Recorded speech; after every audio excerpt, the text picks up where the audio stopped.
Okay, folks, section 6.2, multiplying fractions.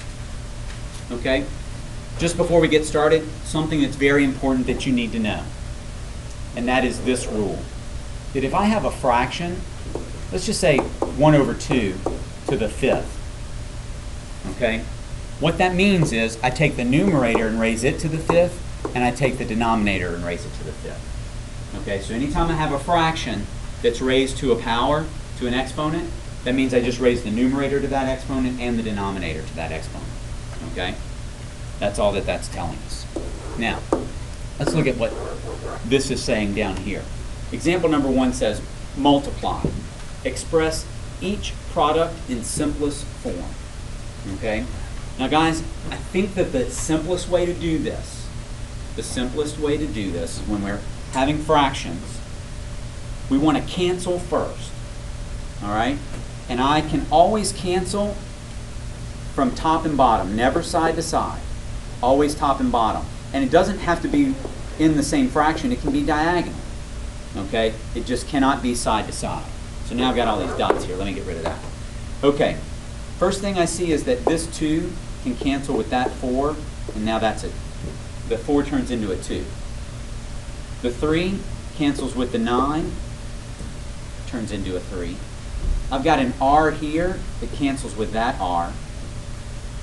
I've got an S on the bottom and an S on the top, or 2 S's on the top, so that leaves me with 1 S.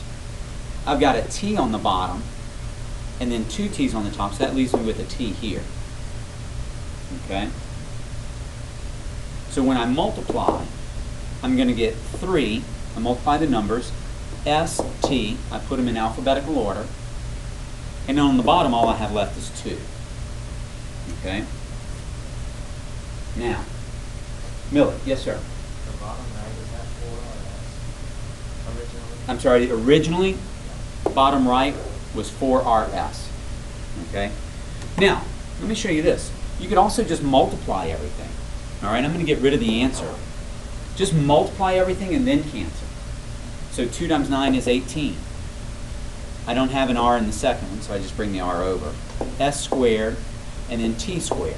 All over, multiply the numbers, 12, R, S, T. And then reduce. 6 goes into 12 2 times, 6 goes into 18 3 times. The R's cancel. Which one has more, top or bottom for S's? Top. How many more? 1. Okay. Which one has more, top or bottom for the T's? How many more? Good. 3ST over 2. Raise your hand if you liked canceling first. Raise your hand if you liked multiplying and then canceling. Either of those are fine, but let me say this. When you get to things like x plus 7 times x minus 9 over 3x minus 1 times x plus 2 over, I don't know, whatever, x minus 1. Do I want to multiply this stuff out? No, I want to cancel before I multiply any of that stuff out. Okay? I don't want to see what these things are as trinomials. I want to keep them factored so I can see what I cancel. But when I'm working with just monomials like this, sometimes it's easier just to multiply the whole thing and then reduce it at the end. That's up to you. Does that make sense? Are we okay on that? All right, good. Let's look at the next one.